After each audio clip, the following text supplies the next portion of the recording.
The Alaska Republican Party presents this Republican U.S. Senate Candidates Forum, recorded May 2, 2014 at Centennial Hall in Juneau. Benjamin Brown of the Capital City Republicans moderates this forum. Now that we have done those appropriate remembrances of some wonderful Alaskan statesmen, the event that I hope you've all been waiting for, I would like to ask Lieutenant Governor Treadwell, Dan Sullivan, and Joe Miller to join me here on stage. Speaking of coin tosses, we just drew slips of paper out of a bag. Lieutenant Governor Treadwell will go first, and then Mr. Sullivan second, and Mr. Miller third. The stairs are over here. Please come on up, gentlemen. The format has been distributed to the candidates in advance, and then the questions they'll be asked predetermined this morning. They were just given about 10 minutes ago. Each candidate's going to be able to, from the podium, speak for up to 10 minutes about his candidacy for the Senate. After that, the candidate will return to the seat. You're okay? We're just self-selecting. I was going to do the 1, 2, 3, the actual numbers. You know, maybe I'm too literal that you're going to be speaking, and that's probably easier. And there's a big sign here under my clipboard that says no drinks here. So I'm going to put this down here. He hadn't seen it yet. There's no way he could. This is Juneau. Why so many rules? Well, you know, it's because we need someone to come through cut through the red tape. That's the problem. So again, but without any further ado, each candidate's going to have 10 minutes to speak to his candidacy. I will be timing them. And then at the end of that, he will sit down, the next candidate will go, the third candidate will go, and then we'll be asking them a series of 4 questions, which they'll be answering in 1 minute or less. And after that, there will be an opportunity for you in the audience to write questions. Cards, I believe, are going to be carried around in a few moments. And you can, there they are, right there. So write a question on a card, give it to one of the sergeants at arms, and they will be roaming around, Steve Strait, Bob Jacobson, and you can give them the questions. They'll hand them to me, and we'll ask as many as we have time for. So since we're a little behind schedule, let's go ahead and get started. And I will welcome first up to the podium, Lieutenant Governor Treadwell, for a 10-minute explanation of why he wants to be your United States Senator.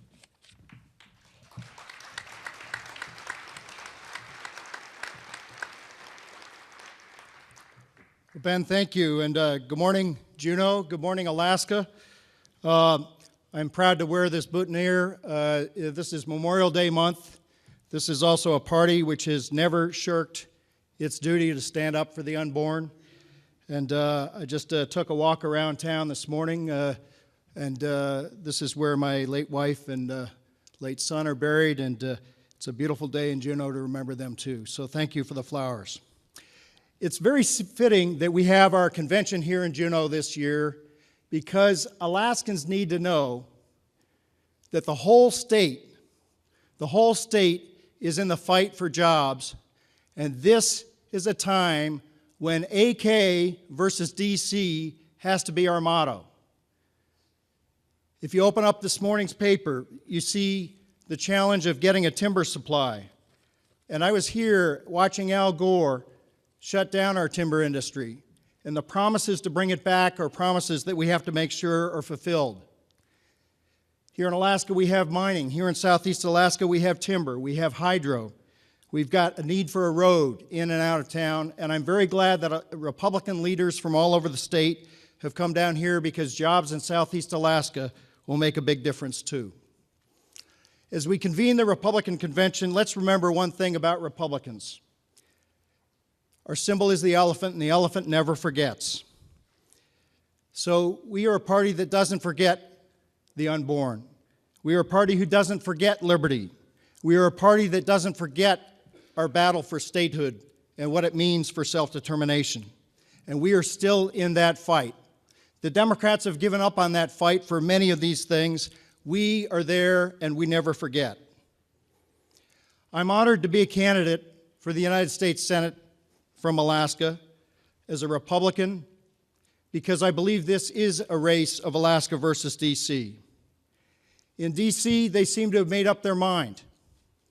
Harry Reid knows who he wants, and he's pouring millions and millions of dollars into helping Mark Begich, while Mark runs a series of disingenuous ads suggesting that someday Alaska is going to figure out that he can say no. Mark, come on. You needed to say no on Obamacare. You needed to say no.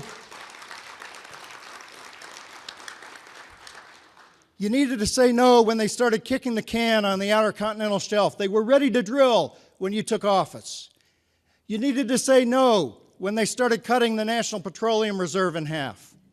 You needed to say no when Congress would not get together to pass a real budget. You needed to say no when they kept spending trillions and adding more trillion-dollar logs to the fire. Ladies and gentlemen, we have to replace Mark Begich this year.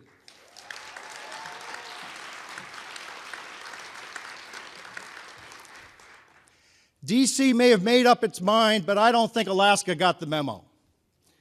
I think we in Alaska know that we're going to stand up for ourselves. We're going to stand up for our tradition of fighting the federal government. We're going to stand up for self-determination, and we're going to move forward, and we're going to win. A little bit about myself. If there's three things I want you to know about your Lieutenant Governor, is first and foremost, I'm a father and a son. I was brought to Alaska by my grandmother, who told me she was going on a fishing trip. She was actually a scouting trip. She was moving to Ketchikan. I came to Juneau first in 1974, was totally amazed by the beauty of this place. I was offered a job by Wally Hickel, and he said to me, "I can't afford to pay you, but you can work here anyway."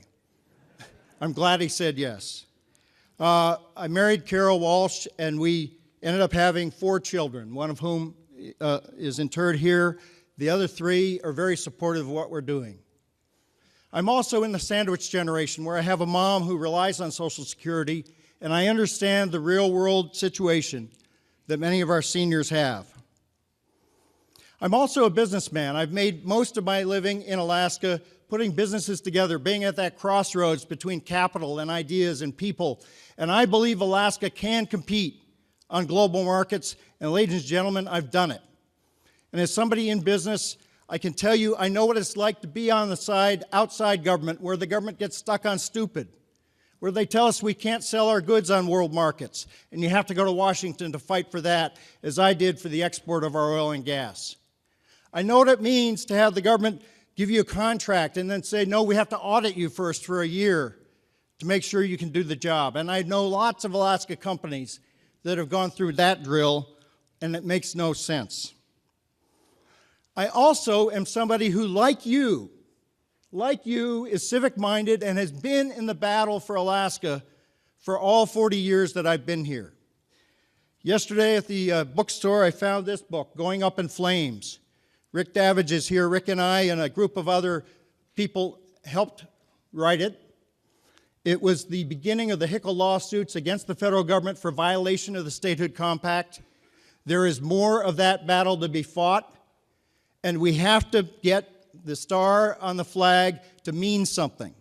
We have to get it to mean self-determination. We are still in a statehood fight.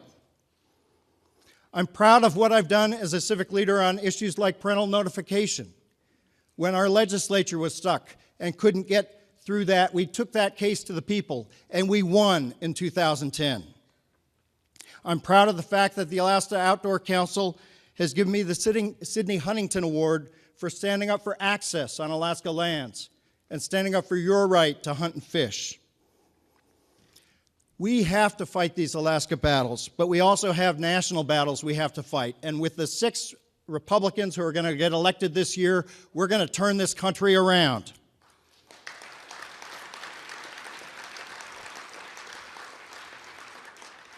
This is a government that spends too much, borrows too much, taxes too much, prints too much money, meddles too much in your affairs, and snoops too much into the lives of the American people.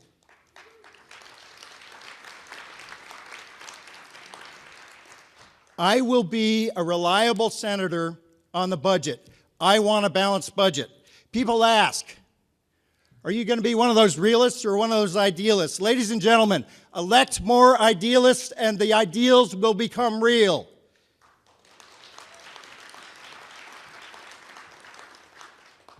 You know, on the budget, I saw a bumper sticker the other day that said, don't tell Obama what number comes after $1 trillion. Well, don't tell that to Mark Begich either. He has voted to expand the federal budget, expand the federal debt. It's time to turn that around. And when it comes to protecting our liberties, there's another sign I'd like to remember. I carry a gun because a cop is too heavy. Washington wants to take away your rights. We've got to stand up for our rights, and the idea that the Homeland Security Department, with a straight face, could say, let's set up a network to track your license plates to see who you're associating with and where you're going, is totally anti-American, and that happened this year. 2-minute warning. For Alaska, I want to fight to bring decision-making home. I've been in that fight for 40 years, and we're going to continue that fight, and we've got to change the paradigm with Washington to win that fight. Around the Arctic, we just had the head of the Northwest Territories here. He got all his land on April 1st. Control of his land, waters, and wildlife. The Yukon, just up the road, got it about 5 years ago. It's the fastest growing jurisdiction in Canada. Greenland got it in the last decade. We can't compete when we leave our lands in the hands of an incompetent federal government who doesn't know how to do development.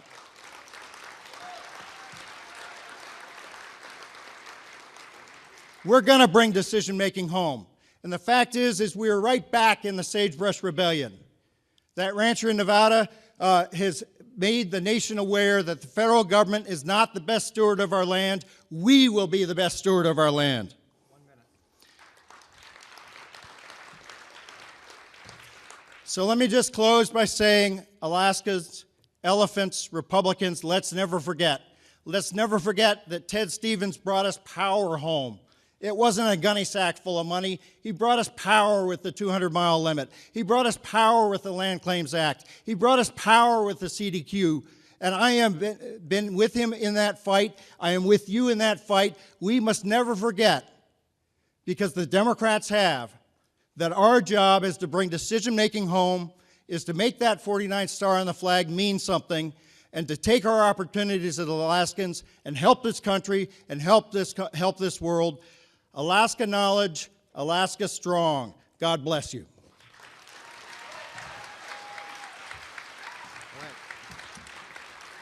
Thank you, Lieutenant Governor Treadwell. Mr. Sullivan, 10 minutes to introduce us to your candidacy for the Senate.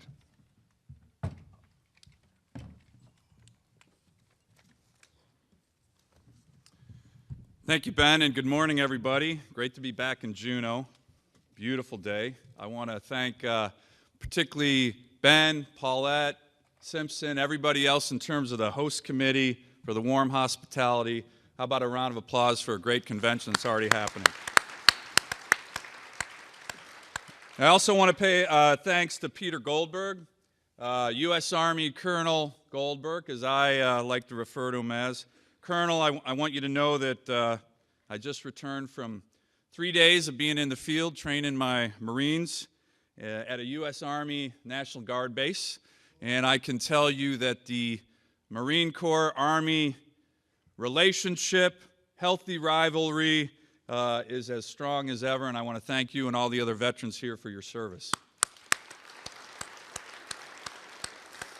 Now, one of the best things that, at least from my perspective, I've seen with regard to campaigning for the U.S. Senate is the opportunity and what I see truly as the privilege of getting out, hearing from all of our citizens from Barrow to Ketchikan, and to hear what the concerns are and what the focus is of Alaskans. And I will tell you, everywhere I travel, I hear the same thing. Mark Begich must go. In this critical election year of 2014, the issues, and very importantly, the facts, are on our side. We've seen federal overreach in action. It stifles our future. We've seen Obamacare in practice. It does not work. We've seen the Democrats' jobs plan. It has failed. We've seen this great document that I carry on the campaign trail with me, the U.S. Constitution, ignored repeatedly. It imperils our greatness. And we've seen an administration that leads from behind in a dangerous world. It emboldens tyrants. Supported by a Democratic-led U.S. Senate, we've seen this president's vision, priorities, and promises in practice. And ladies and gentlemen, they are not working.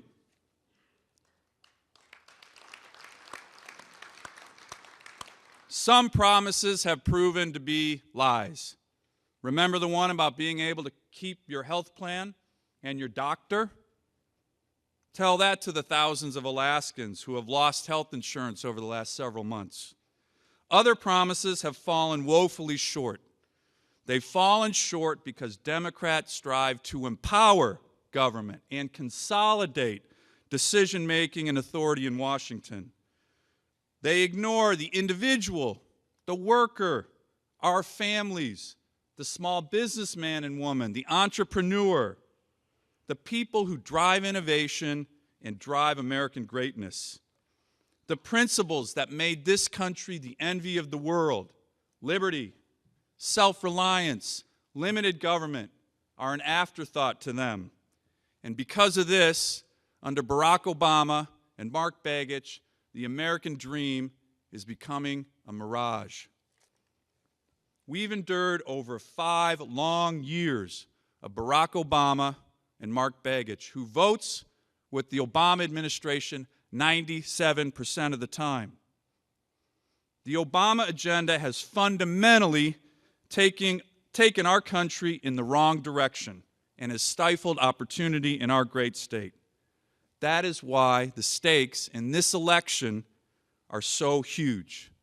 We will either begin to roll back this Obama-Begich agenda, which has been so harmful to America and Alaska, or it will become entrenched in the fabric of American society, beginning a certain pathway to decline. We must stand together, united, to achieve a goal that is much bigger than petty politics or even any one of us. That noble goal is to put this country that we all love back on the right track, to ensure that our kids and our grandkids have a future that is brighter than the one we've inherited, and to ensure that the federal government serves the people and not the other way around. And let me assure you, this Marine is ready to take the hill and do his part in the critical battle that lies ahead. When I launched my campaign 6 months ago, I emphasized that it would be based on optimism and a positive vision of less government and more freedom. Since that time, we have worked hard to unite, not tear down, our fellow Republicans. We are running a campaign that Alaskans can be proud of, based on big ideas and the core conviction that our best days are ahead of us if we have the right policies and leadership in Washington. And I'm grateful to all my fellow Republicans here today, including my Republican primary opponents, because I know that ultimately we stand together on core convictions such as the urgent need for fundamental change in Washington. We also stand together, all of us, on a critical goal for our state and country, to ensure that Mark Begich, Barack Obama's biggest ally in the United States Senate, is a one-term senator.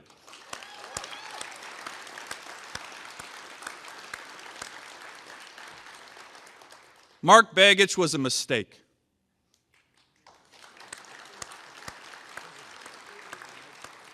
An ineffective, failed mistake we have been forced to endure for too long.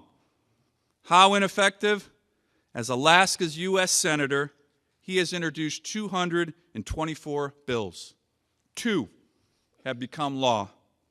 Both were to give names to courthouses. I'm telling you the truth. But his biggest failure is this: he is not a fighter for Alaska. His loyalties lie with Barack Obama and Harry Reid and not Alaska. Ladies and gentlemen, Alaska needs a fighter again in the United States Senate.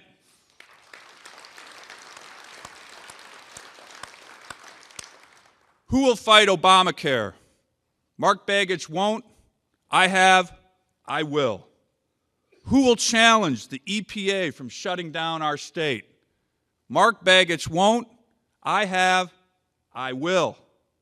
Who will ensure that the U.S. Supreme Court protects our Second Amendment rights? Mark Begich won't. I have. I will. Who will put together a real plan to open Anwar? Mark Begich won't. I have. I will. Who will promote resource development in Cook Inlet, the North Slope, and in our mining sector? Mark Begich won't. I have. I will. Who will stand for the sanctity of life and the rights of parents? Mark Begich won't. I have. I will. And who will stand with our veterans and defend Alaska's heroes? Mark Begich won't. I have. I will. The time is now. The game is on, and the stakes could not be higher. The road to a Republican majority in the United States Senate runs directly through Alaska. The Democrats know this, and they are worried. Over the past several weeks, Mark Begich's super PAC has spent over $1 million personally attacking me. Over 90% of that money comes from Harry Reid's Senate Majority PAC, funded by literally the most liberal, anti-development, anti-gun Americans in this country. But despite this liberal onslaught, my campaign and support for it throughout the state has only grown stronger. I am confident because I have the integrity, the organization and resources, the record of getting big things done for Alaska, not just talk, and importantly, the fighting spirit we need to get the job done and beat Mark Begich in November. And I would humbly ask you to join me, united in our convictions. We know the road before us will be long, the battle will be tough, but together, we can achieve victory in Alaska, victory for our party, for Ted Stevens, for the future of our great state, for our children, and for all Americans. I look forward to earning your vote. Thank you. God bless you, and God bless our great state of Alaska. Thank you. Thank you, Mr. Sullivan. And Mr. Miller, your chance to tell us about your candidacy.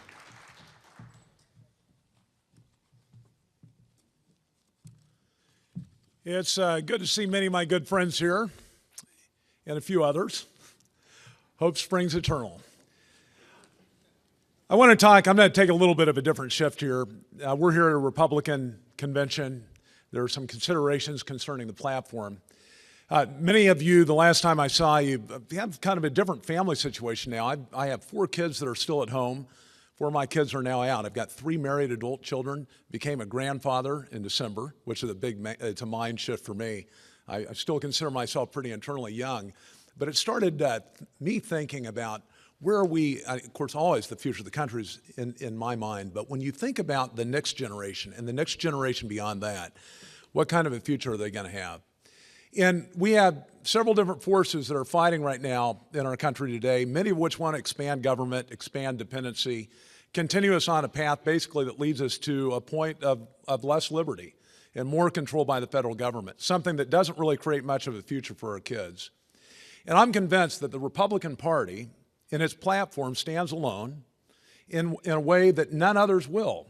But the point is that our platform isn't always followed. You know, Ronald Reagan, and he told this story far better than I can, but I'll give it a shot anyway, told a story about a Republican candidate that went out into a rural area, I think it was somewhere in California. And this is an area that had been a Democratic stronghold for years and years and years. And he walks up to a farmer's house, farmer comes out. He says, "Hey, what are you doing?" The candidate says, "Well, I'm a Republican candidate for the Congress." And the farmer is just dumbfounded. He'd never seen a Republican before. He said, "I got to go get Ma. I got to go get Ma. We've never seen a Republican around here." So he goes inside, gets his mother, comes back out, and the candidate prepares to do his stump speech. He looks around, and there's this pile of fertilizer out back, and he stands up on that for his platform and gives maybe one of the most rousing speeches that he's ever given. And at the conclusion of that speech, the mom, she said, "Boy, I've never heard a speech by a Republican, and that was a pretty good speech." And the candidate said, for the Republican candidate for the Congress said, "Well, I've never given a speech from the Democratic platform either." Well, hopefully when this convention ends, we don't have a platform like that.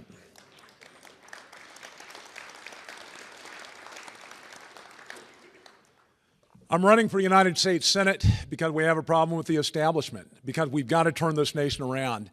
Currently, we have what I call the Republican Surrender Caucus that has allowed this government to grow at an expanse beyond anything that has been seen in recent era. In fact, much of the growth of the federal government, its blame lays right at the feet of the Republicans. And that's because they haven't embraced the platform that we have. You know, for 34 years, of the last 34 years, we've had 4 years in which the Republicans have not controlled the Senate or the House or the presidency. In other words, for 30 of the 34 years, we've had control of at least one body of the federal government. And yet the government has continued to expand and expand. I'm not interested in voting for another Me Too Republican. I'm not interested in going along to get along. I'm not interested in going to Washington, D.C. and deciding that we're just going to be part of the problem rather than part of the solution. I believe that it's time for Alaska to send somebody to the United States Senate who's going to stand unabashedly for the U.S. Constitution and who is going to stand up firm in the face of immense pressure to continue this country and the federal government in the direction it's going. Now, I don't think that this country, if it continues in the direction it's going, has a lot of time left.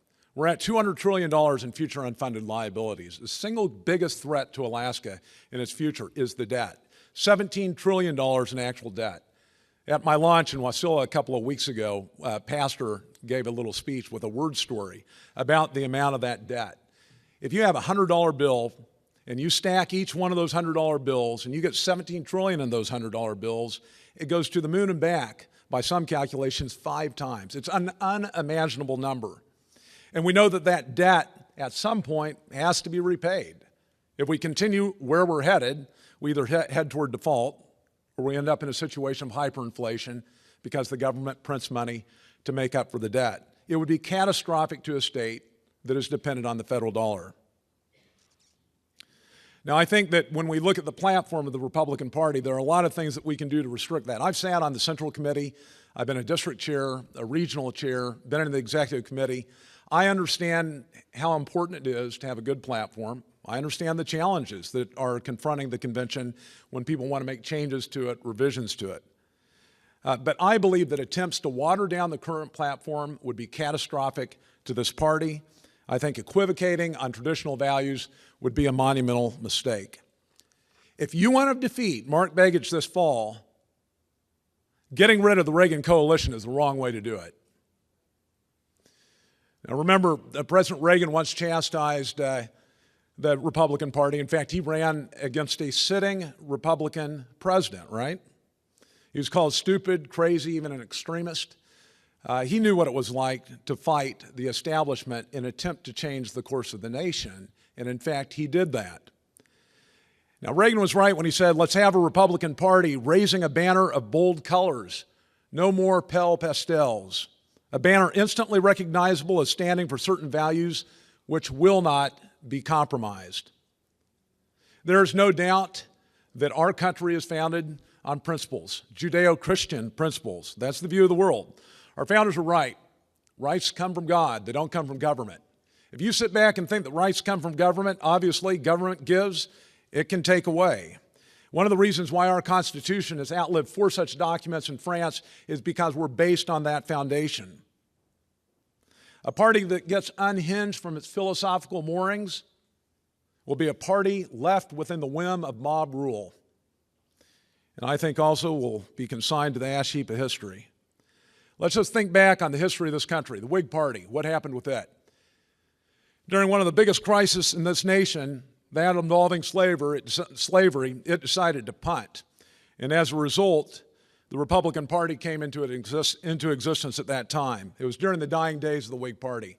Our party held up the banner that said slavery is morally wrong and the laws of the land should reflect what is eternally true. People rallied around that banner because deep down they knew what was right. And only 6 years after coming into existence, the Republican Party elected who? Abraham Lincoln. Now, on his way to the inauguration in Washington, Abraham Lincoln made a stop at Independence Hall. Speaking in front of Independence Hall, he said, quote, "I've never had a feeling politically that did not spring from the sentiments found in the Declaration of Independence." And like the founders, he pledged his life to upholding the truths that that document contained. Our first liberty is a God-given right to life. Without it, all other rights are meaningless. If we don't stand up for nation human life, if we don't stand up for the most defenseless in our society, there's not much that we're going to stand for. We know that human life has to be protected at all stages, from conception to natural death. It doesn't matter what your category is, disability, sex, manner of conception. The fact is, without due process of law, the federal government must protect that. And that's why I'm an unabashed supporter of Rand Paul's Life at Conception Act. 2-minute warning.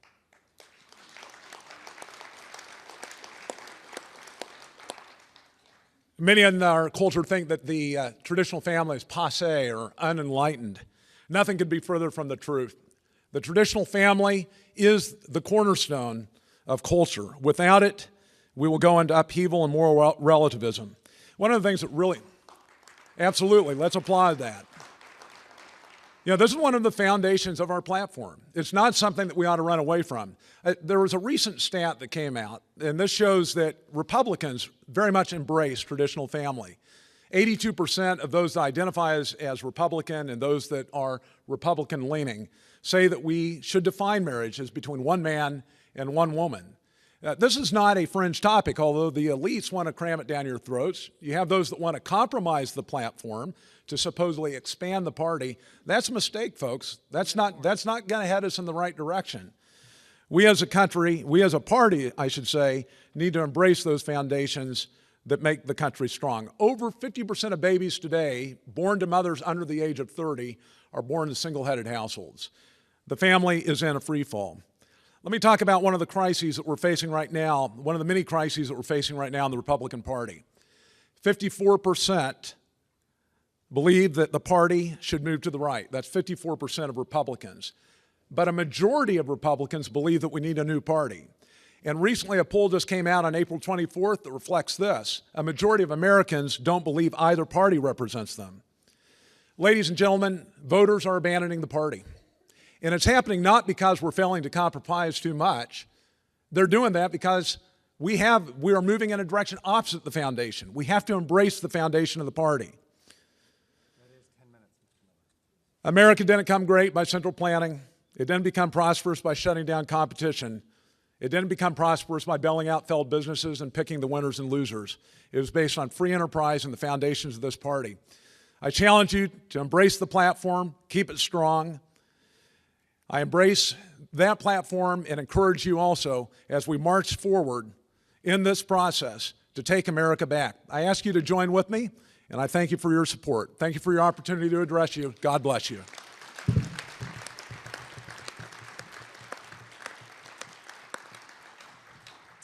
All right, thanks to all three candidates for those introductory comments.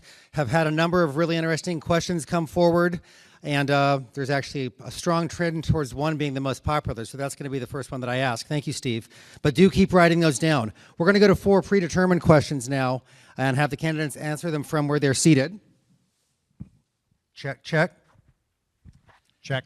And very good. And so you're going to do these in your predetermined order, 1, 2, 3, and then we'll mix it up after that with a randomizing element. You're going to have, that was pretty good. They kept it all to about 10 minutes. It gets a little harder now. You have 1 minute to answer each of the next 4 questions, and I will be timing that. You were given the questions a little while ago, so the first question is, if elected by Alaskans to go to Washington, what committee assignments would you seek and why? And, of course, it's a 2-part question that you have to answer in 1 minute. Are there any senators currently serving you would be eager to work with and learn from as a freshman senator? Lieutenant Governor Treadwell, please, 1 minute. Sure.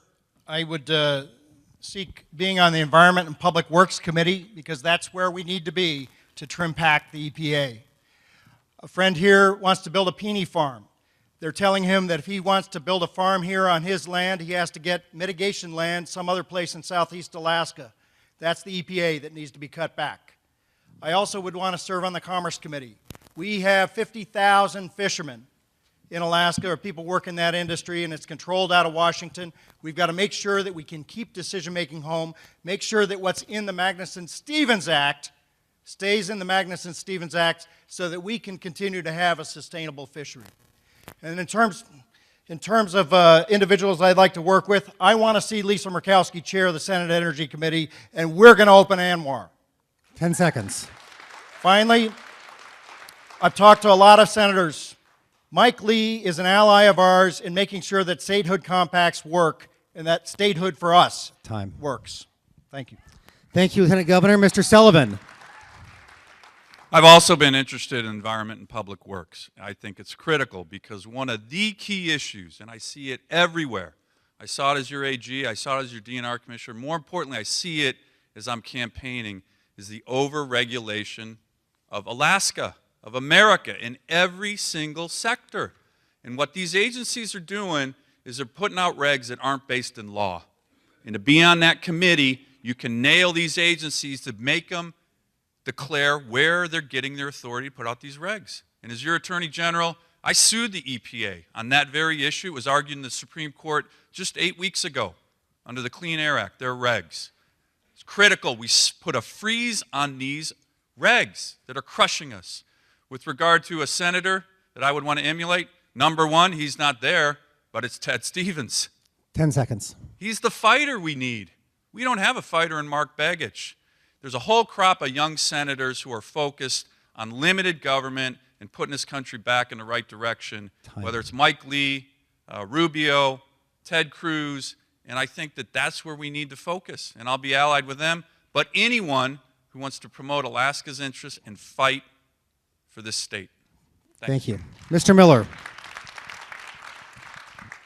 You know, in this time of increasing budget difficulty, where instead of looking for where to appropriate, we're looking where to cut. Clearly, the most important part of one of the most important things that we can do for Alaska is strengthen our military. We are in a very significant geostrategic position. Of course, we've heard the jokes from Putin threatening to take over Alaska, but we do have obviously faced major threats in East Asia and Russia. And clearly, being on armed forces would be something that would help strengthen our position in Alaska with respect to that. We aren't always going to get the committee that we asked for, Veterans Affairs, Judiciary. Within the Judiciary today, one of the major reasons this country is in the state it is because of an activist judiciary, judges who don't believe in the Constitution. And of course, intelligence. The surveillance state in this country is moving us toward tyranny. It's got to be cut off. Obviously, Mike Lee and Ted Cruz are my heroes in the Senate. We've got to stand up like they've stood up, filibuster where it has to be done, and make sure that we get this federal government back where it needs to be. Time. Thank you. Hang on to the microphone, Mr. Miller. You're going to answer this next question first. And the next question is, what's the single most important legislative issue you expect to face upon being sworn in as a U.S. Senator in the 114th United States Congress on the 3rd of January, 2015? And what's the best way you can make a difference for Alaskans as you begin this job? It kind of dovetails with what we just talked about. Spending is clearly the first legislative thing that's going to hit us. It's one of the most significant issues that are facing the country today and the state today. We're dependent on the federal government, but the federal government is going insolvent, nearing bankruptcy. And the debt ceiling and the votes that we have on the budget are the perpetual contest that we have between those that want to grow government, continue crony capitalism, and those that want to get this country back on track. In order to stop that, we have to stand with those that are fighting it. We need to empower our allies in the House. The House is the appropriating body. They need to stand up, take responsibility for their constitutional authority, and tell no to Obama. Come on, we need some claps on that. That's what we got to have. We've got to have the House of Representatives standing up. And the cool thing about what Lee and Cruz have done is they've built coalitions with the House in order to strengthen them. And also they've used their positions as bully pulpit to go out there and tell the American people about where we're at and what we got to do to get the country back on track. We're hooked to an increasingly bankrupt engine. We need to get ourselves disconnected from that. Thank you, Mr. Miller. Mr. Sullivan. To me, the biggest issue is growth, economic growth.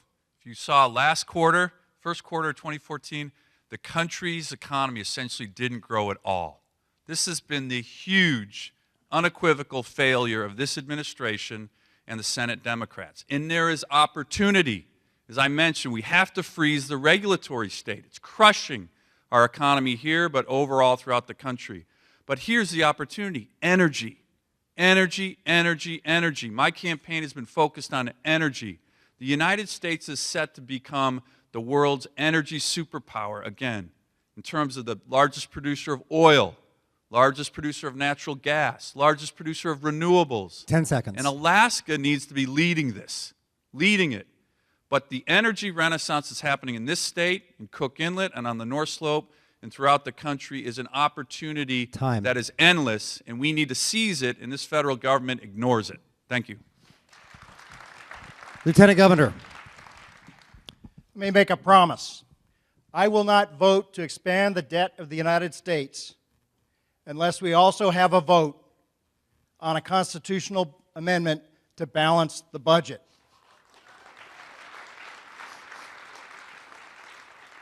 The state of Alaska, your legislature, was one of the first states to call for a convention of states to make sure that our government runs on a balanced budget. We have a problem in this country. We're spending too much. We're printing too much. And we have to grab hold of that. And 10 seconds. The fact is that the Senate has kicked the can. I'm not going to let the Senate kick the can, and you elect enough Republicans, we're going to balance the budget in this country. Thank you. Time. If you'd give that to Mr. Sullivan, you're going to answer this next one first. Much commentary on Obama's response to Russia's illegal incursions into the Ukraine suggests that the president has played into Vladimir Putin's hands and essentially failed to assert any meaningful United States leadership. I mean, Putin even joked about taking Alaska back before he lamely backtracked and said it was too cold here. But it's not a joking matter. How dangerous do you perceive Russia's actions to be, and what is the proper role of the Congress in responding to them? Mr. Sullivan, you first. Well, I serve with a lot of great members of the U.S. military in Alaska, and I think if Putin wanted to try and take us back, he'd be in for a serious fight. So that's number one. But to me, weakness is provocative, and that's what we've seen over the last 6 years, everywhere. Iran, Russia, Syria. I have a lot of experience in this area as a lieutenant colonel in the Marine Corps Reserve, still serving as a U.S. Assistant Secretary of State under Condoleezza Rice. I was in charge of the Eurasia energy work that we did. The whole goal there was to try and keep energy in Central Asia and the Caspian region away from the Russians, and we were successful in that. But to me, it comes back to this issue of energy. The best way to battle Putin and the Russians in the long run is to make us the world's energy superpower. John McCain recently called Russia a gas station masquerading as a country. And that's 1 minute. And if we can make sure that we're strong in the energy sector in the long term, we will crush Putin and the Russians. Thank you. Would you give the microphone to Mr. Miller? He'll answer this question next. I agree. It's been weakness that's allowed Putin to do what he's done. I mean, when we tell one of our strongest Eastern European allies, Poland, that we're no longer going to provide a missile defense shield to them despite earlier agreements, what does that signal to the Russians? We basically had a Chamberlain-like response to Russia, and it's encouraged not just Russia but China as well. China establishing effectively a no-fly zone. They're now requesting or demanding basically our permission before we fly. Obama, of course, basically bowed down and permitted that. This is not a country we have more strength than to project that kind of weakness. Part of the problem is, though, this debt issue. I mean, we got the foreign countries that are financing us. We know to a certain extent we're leveraged by that. Senator Coburn wrote a book called The Debt Bomb. The debt bomb projects that, in fact, the United States foreign policy is going to be dictated by its debt. We may already be at that position now. Until we get our fiscal house in order, it doesn't matter what happens in this country, energy-wise, militarily-wise, or whatnot. The fact is we'll project weakness, and our adversaries will take advantage of us. Thank you. And Lieutenant Governor, your response to that question. In 2008, I was asked to go to Prague to help convince the Czech Republic, along with Poland, to host a missile defense like we have in Alaska. I think we need to put that missile defense in Poland and the Czech Republic now because we canceled it. Obama said, never mind, because that's how he was going to press the reset button. It invited Crimea. I think we also have to start putting pressure on Putin in the Arctic. You know, we tried very hard. I worked with Ted Stevens to get icebreakers, to get activity in the Arctic. Putin gave a speech on April 22nd where he said he's going to control shipping in the Arctic. Why? because the U.S. has had a vacuum there. And we need to be put pressure there. I met with the Russian ambassador last year. I said, you know, we are not getting the salmon back in our streams, and you guys aren't telling us a thing about bycatch on your side of the line. There's lots of places we can put pressure on Putin in Alaska, in his own neighborhood, and we have to do it. Thank you. Will you hand the microphone down to Mr. Miller? He's going to answer this next question first. And that question would be, Alaska sits at the top of the Pacific Rim and benefits from the export of many products to Japan and China.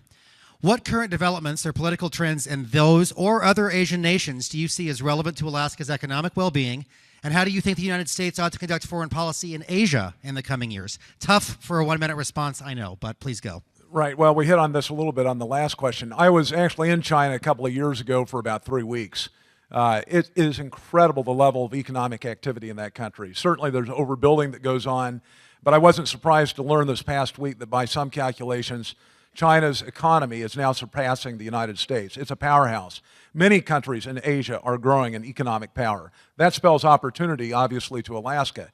But with this growth of power, of course, there's also a growth of effort to extend influence, and sometimes unfairly, toward the United States. We talked about, you know, that no-fly zone that China was trying to impose on the United States. There are a lot of people out there advocating that we get into the Law of the Sea Treaty, this international treaty that both my opponents at one time or another have supported. The fact of it is that's not the pathway to competition. We have to have a strong national defense. We have to have a good fiscal backing. 10 seconds. As long as we continue to be upside down with our foreign trading partners on debt, we'll be upside down in many other ways, and they can leverage that to our disadvantage. Thank you. Mr. Sullivan. I think this is, again, an example where experience matters and will benefit Alaska. In my previous positions as an Assistant Secretary of State, I worked closely on broadening the ability to export Alaska services, not only products, but air services, our great cargo industry here in terms of air services. It's a huge opportunity for us, not only because we have great products to export, but also because we're so well positioned. And that's something that I took advantage of when I was DNR Commissioner. We were not going out as a state marketing our opportunities, our gas, our products. And I spent a lot of time in China, in Japan, in Korea, as your DNR Commissioner, making the case. We have incredible comparative advantages with regard to, for example, Alaska LNG. And now you're starting to see that come to fruition. We need to be aggressive in terms of taking advantage of the opportunities in Asia, and Alaska is uniquely positioned to do so. Thank you. Lieutenant Governor. You know, Ted Stevens made an annual trip around the Pacific Rim with Dan Inouye to not only build up our security relationship, but also to build up our trade relationship. We've never exported LNG any place but Asia. We've never exported coal any place but Asia. We've never exported timber in great quantity any place but Asia. And I've helped nurture that relationship. I met with the Premier of China. I helped introduce LNG. I have been to Japan and Korea each over 30 times. And I can tell you this. I understand that our relationship in the Pacific Rim depends on good relations in the Pacific Rim. And that's why the Foreign Minister of Japan gave me one of 17 awards issued in the world by Japan for building U.S.-Japan relationships. We're going to get back into the Asian marketplace big time. 10 seconds. It's going to help us build a pipeline. It's going to help us restore our timber industry. It's going to help us build our aviation industry. And for the first time in world history, Alaska is going to be a linchpin in global shipping 1 minute. because of our relationships with Asia. Thank you. All right, so those were the predetermined questions. Thank you all for writing so many questions down and sending them up. And if you wonder who designed these cards, those are little John Manley illustrations. The donkeys and elephants in various states of amusing, yeah. So over half the questions I've received are on one theme. So I think it's my duty as moderator to ask this question. But before that, apparently some people are parked illegally in state of Alaska parking. If you're not sure that you parked in a legal Centennial Hall spot, don't leave right now. But as soon as this forum breaks, you might want to go check on that because you don't want to get a ticket. That's fiscally not conservative to get a ticket when you don't need to. So, the amalgamated question that everyone seems to have on their mind here, gentlemen, and we're just going to go back down the row here. So you'll go first, Lieutenant Governor, then you, Mr. Sullivan, then you, Mr. Miller. And actually, they were all pretty well written, but the one I have on top says it best. If you are not the winner of the primary, what specific steps will you take to ensure the victory of the chosen Republican candidate over Mark Begich, even though that candidate is not you? 1 minute, Lieutenant Governor. I will support the Republican nominee of our party. I want to see Mark Begich out of there. I believe that I will be the nominee because I believe Alaskans will stick with their principles and they will know we're in the fight. They will know that the history of 40 years in Alaska is going to make a difference. But I'll tell you this, we as a party need to stick together, and I will support the nominee. Thank you. Mr. Sullivan. I also certainly plan on supporting the nominee. And as I mentioned in my remarks, this election is a lot bigger than petty politics, than personal ambition. This is huge not only for Alaska, but for the country. Mark Begich cannot win. He cannot get over 50%. Look at his history. He barely has ever done that. We need to unite. What I've been trying to do for the last 6 months is unite all Republicans. I don't take attacks at Republicans. I'm trying to unite all of us and beyond. My record is as a doer, as a fighter, and as a uniter. And that's what I'm going to continue to do. I certainly plan on winning the nomination, but if not, I will certainly help and support the one who does to beat Mark Begich in November. Thank you. Thank you. Mr. Miller. First, I have no intention on losing this election. Let me tell you, the gamesmanship on polling is very entertaining. I even more said on KFQD just several weeks ago that I'm leading in the rail belt, except for Anchorage. We were losing, according to the polling, 37 points just a few weeks out from defeating Lisa Murkowski in the primary in 2010. And so the grassroots of the state sometimes has a different perspective of the party. And we talked a little bit about that in my speech a few minutes ago. The grassroots are critical. But when we talk about the Republican nominee, we've heard this line before. I think that when we make such a commitment, it requires a baseline of trust. Both of my opponents that are sitting here today supported Lisa Murkowski in her war on the Republican nominee in 2010. Without that baseline of trust, I cannot make such a commitment.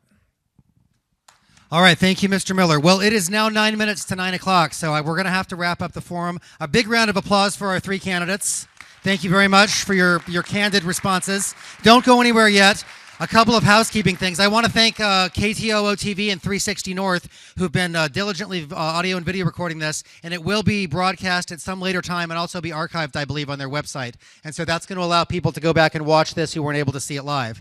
Second, talking about Senator Begich, there was an article in Politico last week, and I may have known this, I wasn't sure, but he is apparently the only member of the U.S. Senate who didn't become educated beyond a high school level.